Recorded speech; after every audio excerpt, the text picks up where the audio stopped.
Chapter 2. Harry woke up at 7 and quickly got dressed before opening his door and peeking out.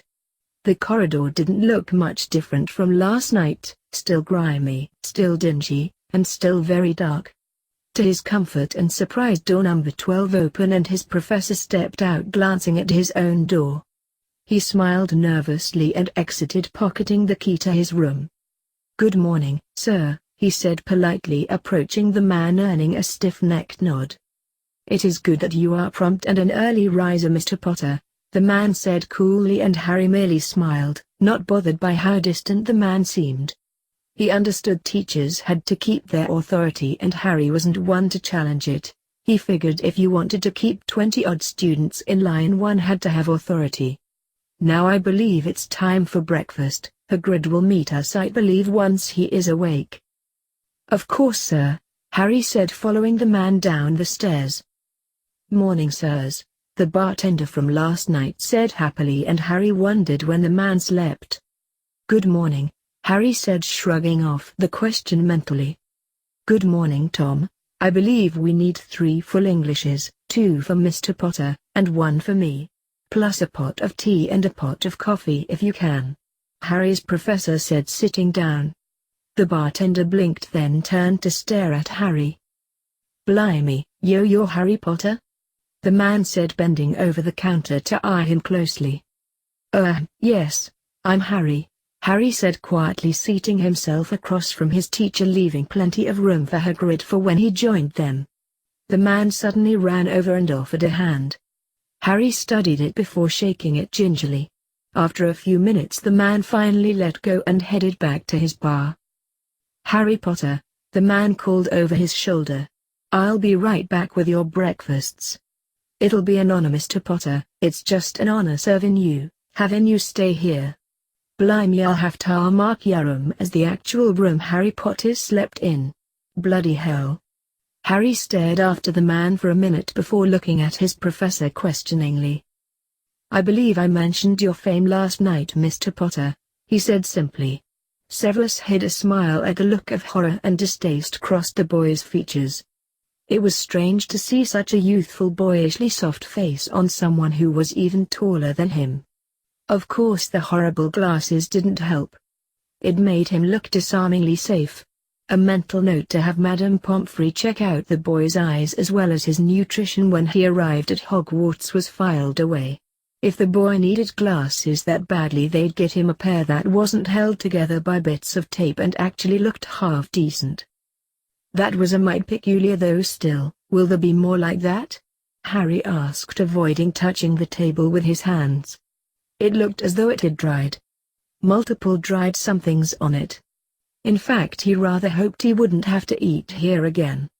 30 minutes later there was a pot of tea and a pot of coffee between the two of them, and Hagrid had finally came down the stairs. He plunked himself down in a chair which groaned. "Good morning," he said cheerfully to Tom, who came out with 2 platters plopped down in front of Harry and Professor Snape. "Hello, Hagrid. Good morn to youse. What'll ya be havin'?" Tom asked. "4 of what they be havin' if and you don't mind none, Tom, and an extra plate of that hash with sausage in it," Hagrid answered. Tom smiled and nodded. "The usual it be then, shoulda known. Be back with that second English for ya, Mr. Potter. Gimme just a moment," Tom said. "Thank you, Tom," Harry answered as he dug into his breakfast, cutting his sausage. It took Harry a good hour and a half to finish.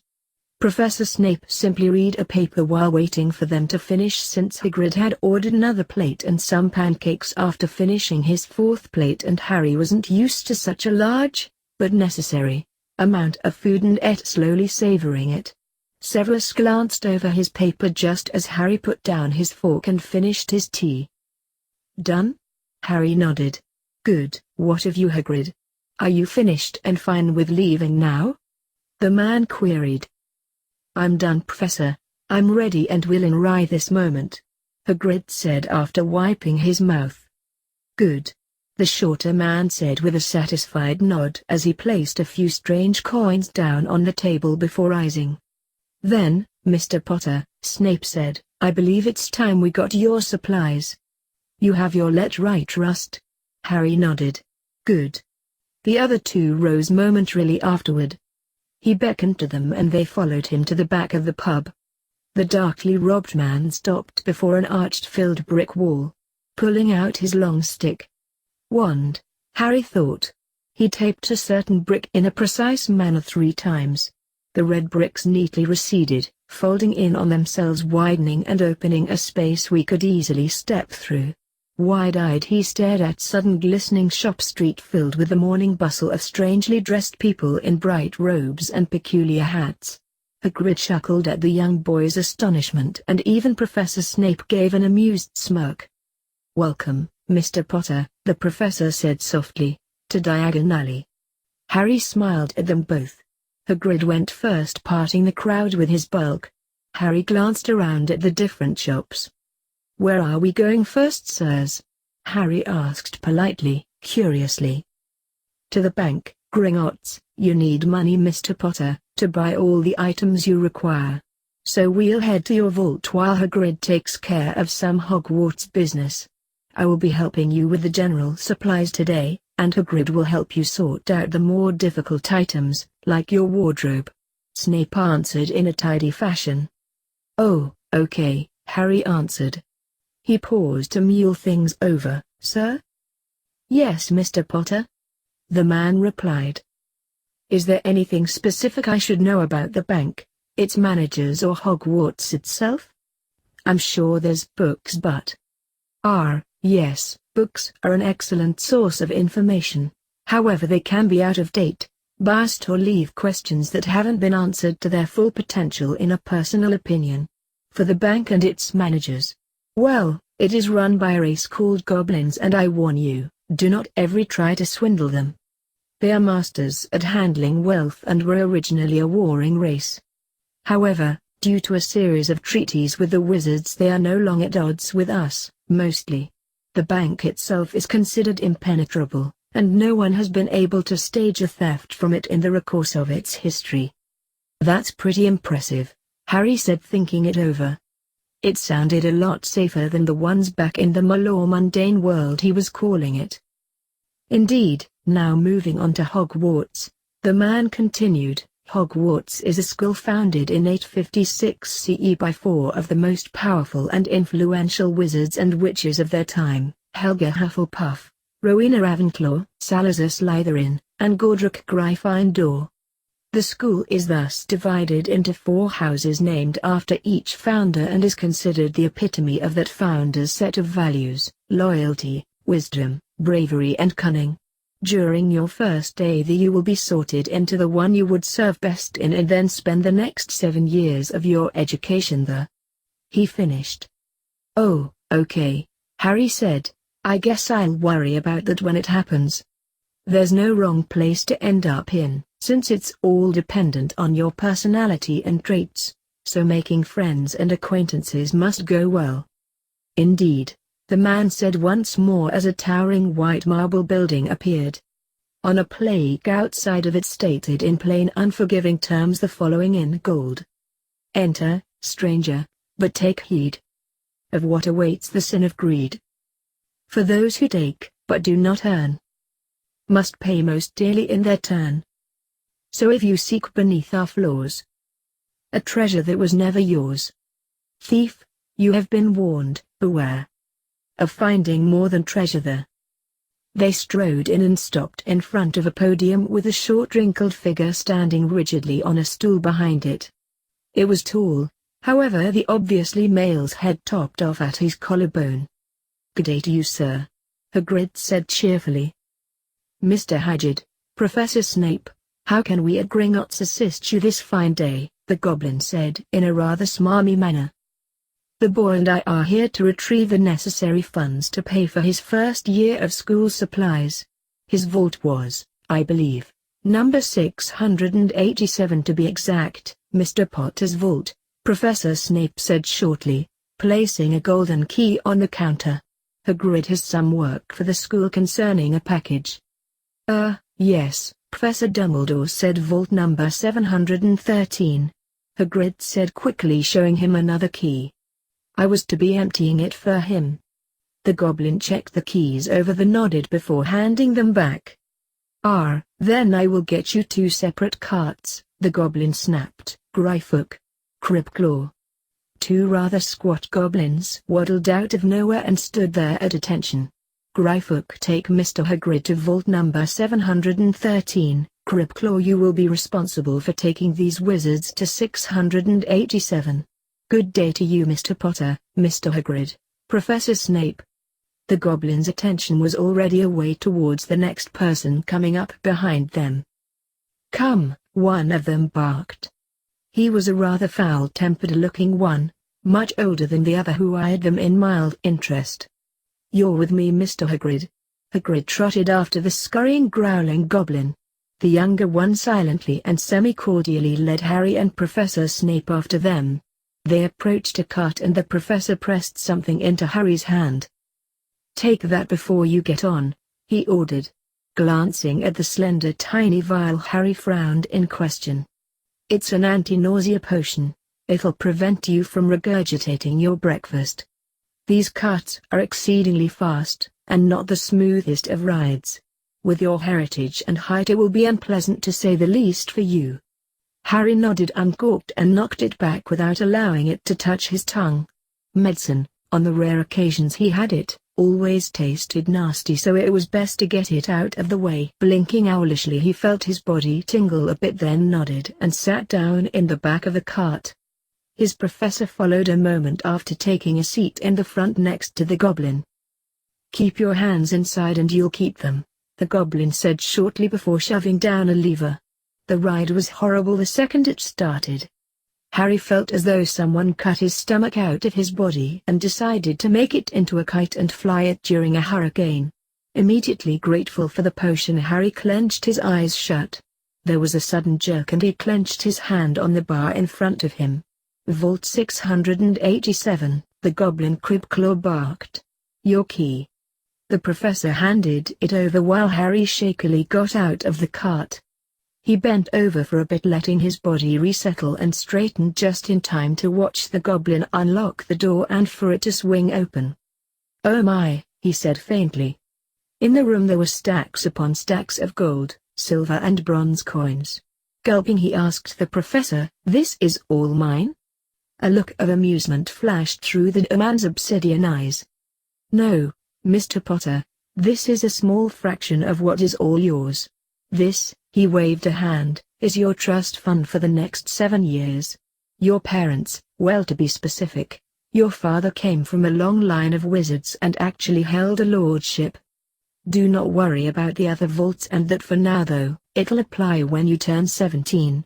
Your mother was the adopted daughter of your maternal grandparents and a half-giantess who specialized in charm work in metal objects and healing, which earned her a pretty canute. A wonderful woman in all. His eyes stared off for a bit. You probably do not know this, but you have her eyes. Though that unruly mop is your father all over. The eyesight as well, probably. Harry nodded numbly, soaking in the information. Wait, what? He suddenly said, catching on to the half-giantess mention. I'm part giant? I'm a quarter giant? Yes and no, creature blood manifests rather strangely. While your mother was of average height, she had several of their traits. A fiery temper, and an uncanny ability of being able to eat almost raw meat.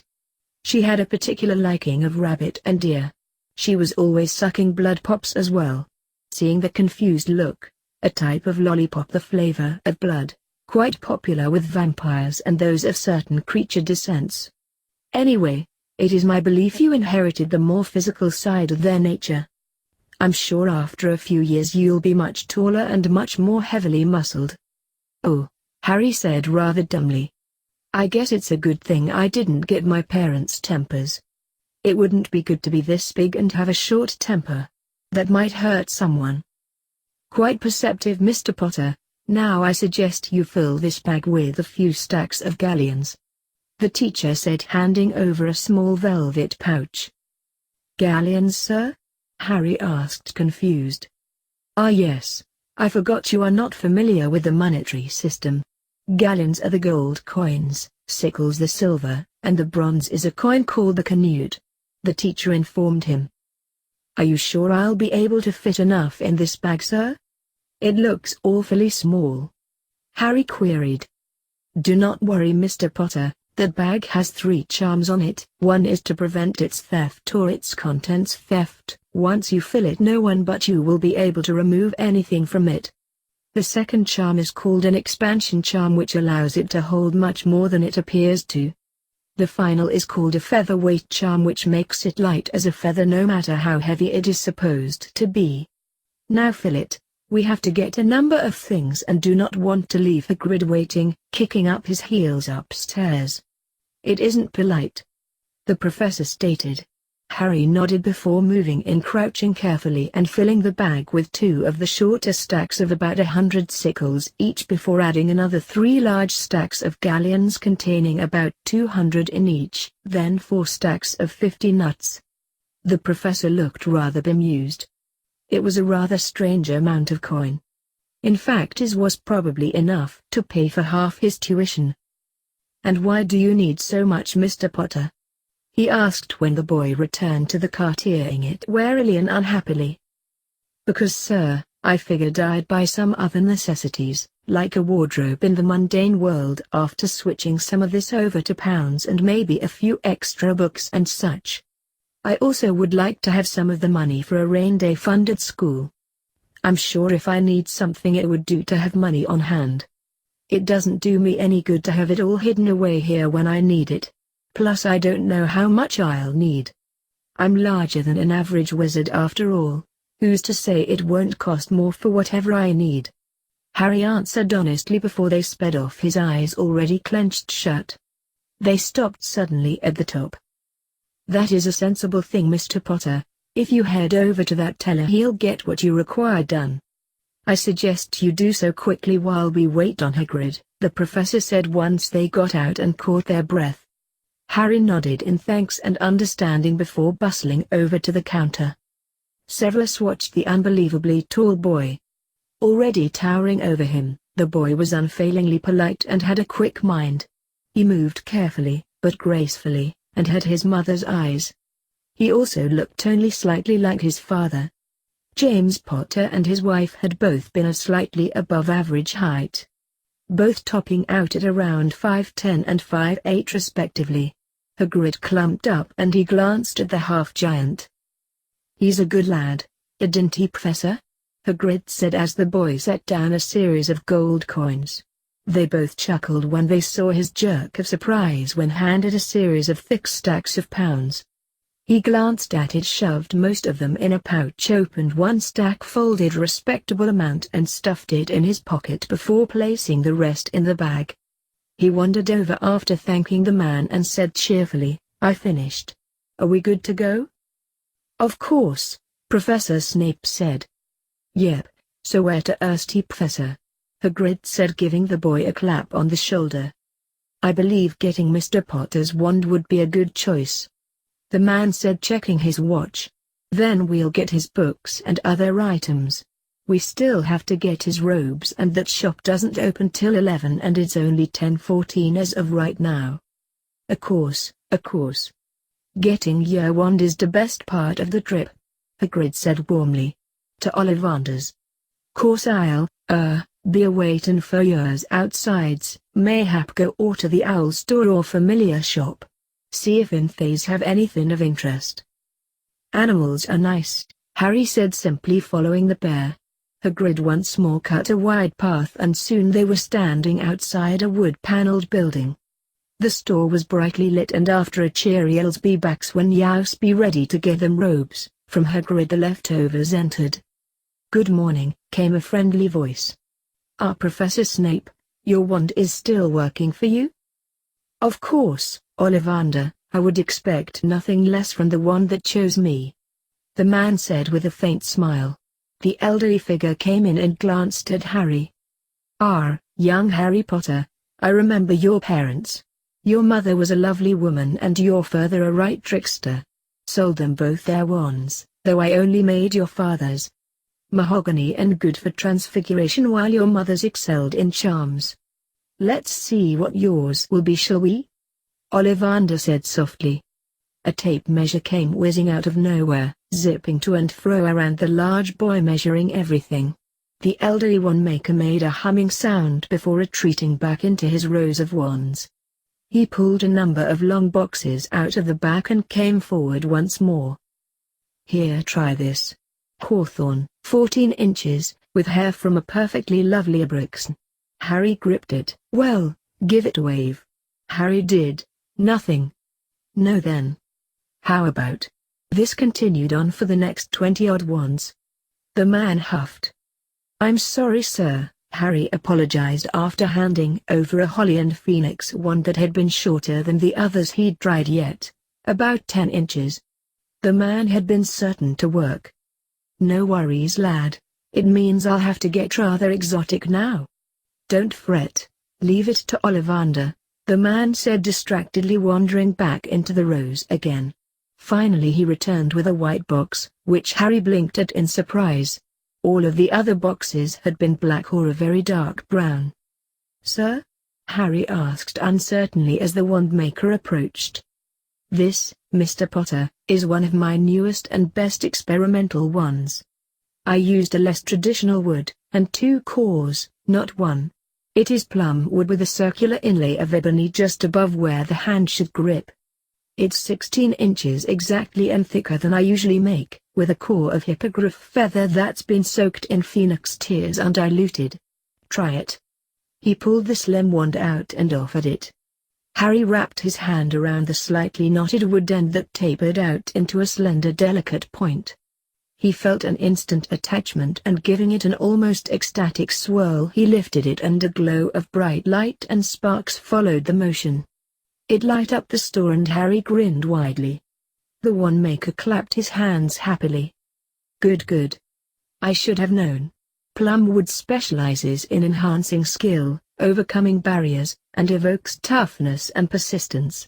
Ebony for power, as you can guess, and fights off evil. Hippogriffs are known for their honor and integrity, while phoenix tears are a perfect pair for the healing qualities the wood enables. A powerful wand, strong and subtle. It'll be as patient as you are, Mr. Potter, and won't bend or weaken. My, you must be quite the artist to have such a powerful affinity to that plum wood," the man said, delighted. Harry blushed. I like carving and drawing," the boy said awkwardly. "It's nice to work purely with your hands. Like working in the garden. It's always interesting trying new things with wood and reading up on it." The wand-maker grinned. "Splendid, Mr. Potter, just splendid. Why, I have a few things else to give you then." "Wait just a minute." The man hurried away and Harry watched after him before glancing at his teacher. "That was unusual," he said, and the professor smirked.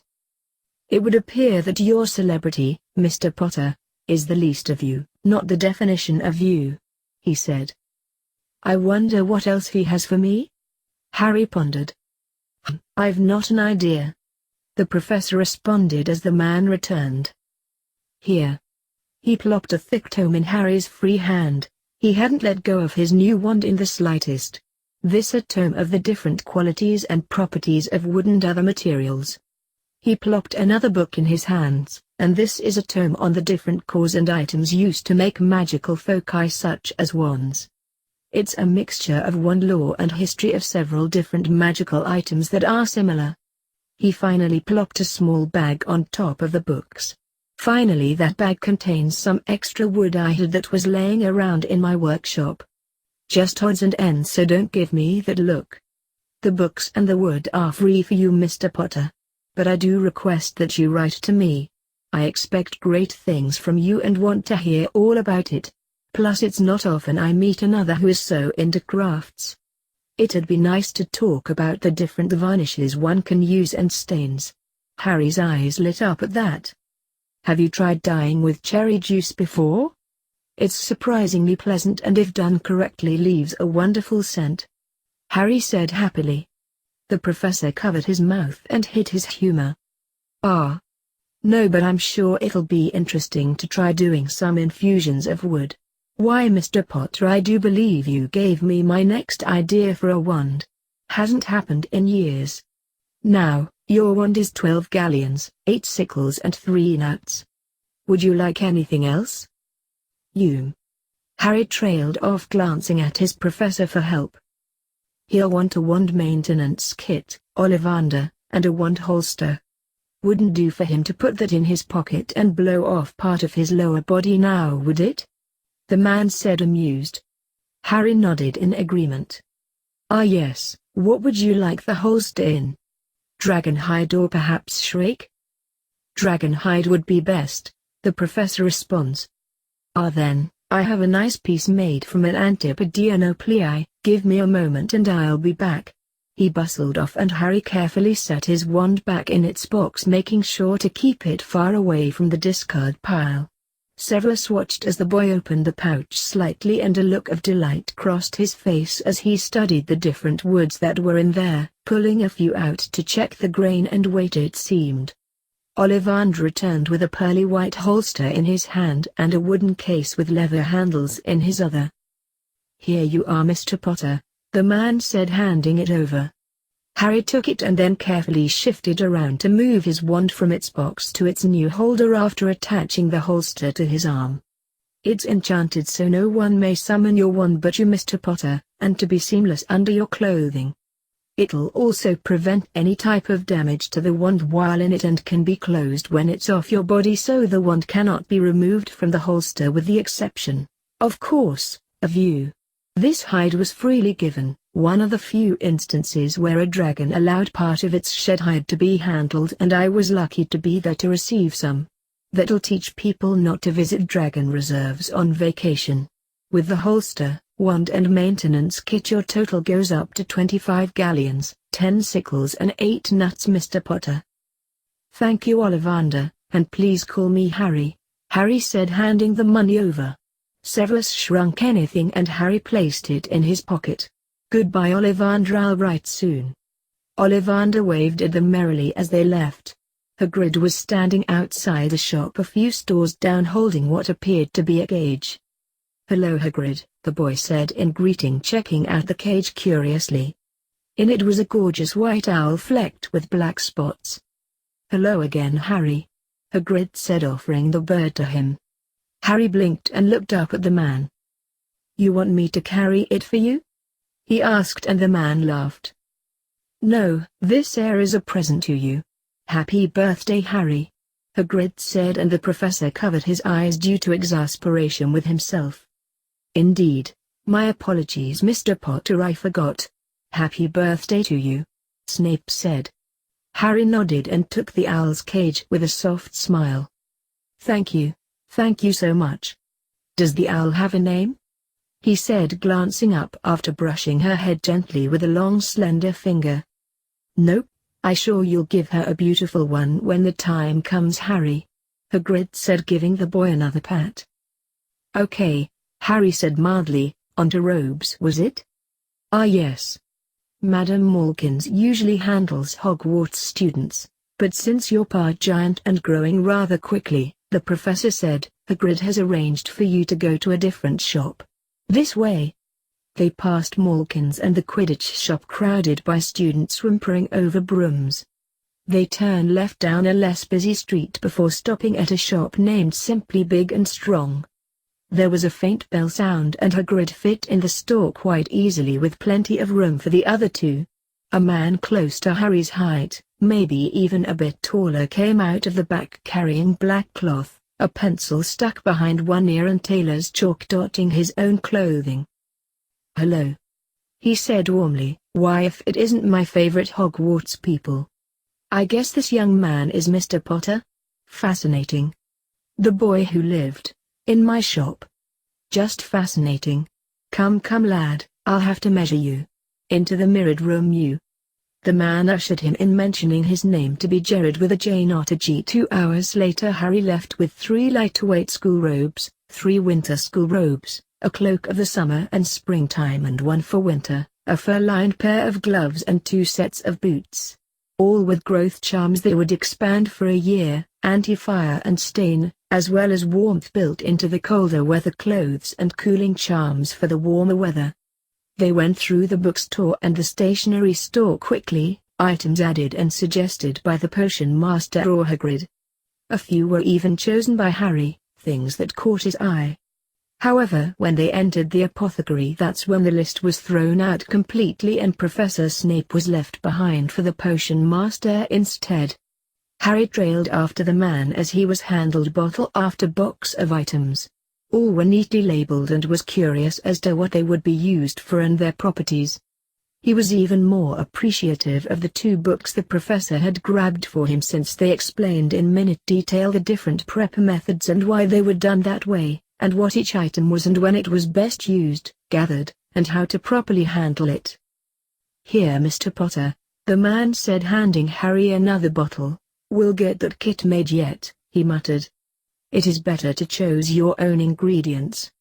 While you are too inexperienced to know what is what yet, and which you would be best, we'll get you up to speed eventually." Harry lugged the basket carefully around the different shelves and cases. They stopped at the cauldrons and there was an audible sniff of contempt. "Sir?" Harry asked, looking at him. "It's nothing, Mr. Potter. I just despise the cauldron they suggest, so you'll be getting this one instead. Really, if they would just take my recommendation, there truly would be less strain on the budget." He went on to mutter about exploding and melting cauldrons under his breath and Harry stifled a laugh. "We'll get you a proper case next, initials on the latch to properly identify it, and stirrers. Also a scale that actually works." They left an hour later, headed towards the trunk shop and then to a late lunch, early dinner meal. The day ended after Harry bought a rather splendid trunk with multiple compartment and a number of expansion and shrinking charms. He could speak a single word and it would shrink or grow depending on what he needed. There were 6 compartments, one contained a full wardrobe, another served as a vault for his prized possessions and money, one would hold his books since it had a library function, another would serve if he ever got a broom, since you could actually fly on one, and sports equipment. The next held all his potion supplies that weren't in his case under stasis to keep them fresh, and the final served to be an organizer for all parchment, quills and other odds and ends, acting as a filing cabinet and storeroom. It was covered in black dragon leather from a Hebridean black and had his initials in stamped gold on the lock, which would only open if a correct series of spots were pressed and a password said with Harry's wand tip placed in a small hole. The wide array of protective spells covered tampering, prying, and privacy. Each compartment was also protected and no one could open more than one at a time and only after the other was fully shut. All in all, it was a damn nice trunk. Hagrid left after they'd eaten, a promise to see Harry at the school since he was in charge of the grounds as well as escorting the first years to and from the train. Harry had been rather startled by the ticket. The idea of walking through a wall was also less than pleasant and he was glad that his professor would be escorting him. It meant that there would be little chance of missing the ride or not getting through. Sitting up in his room in Privet Drive, he stared at his trunk shoved against the wall, his room clear of the debris of Dudley's broken toys, and the furniture transfigured and repaired with a contempt-filled wave of a wand from Professor Snape. He fingered his wand, and stretched out on the bed that now was firm and long enough for his entire lanky frame with an extra foot for when he grew. Glancing at the digital clock sitting shiny and brand new looking next to him on a shinned-up night table, he closed his eyes as it clicked to 10 o'clock at night, a small promise and budding hope for better and newer things to come. Hey guys, what's going on? Thank you so much for watching today's episode. If you guys want to watch more like it, please subscribe to my channel and become part of the video game fanfiction plot. And please leave a comment down below and hit that like button. If you guys have any suggestions on any stories you guys want me to read, don't hesitate. They're always welcome here in the video game fanfic plot. That also goes for video games. Until next time, goodbye!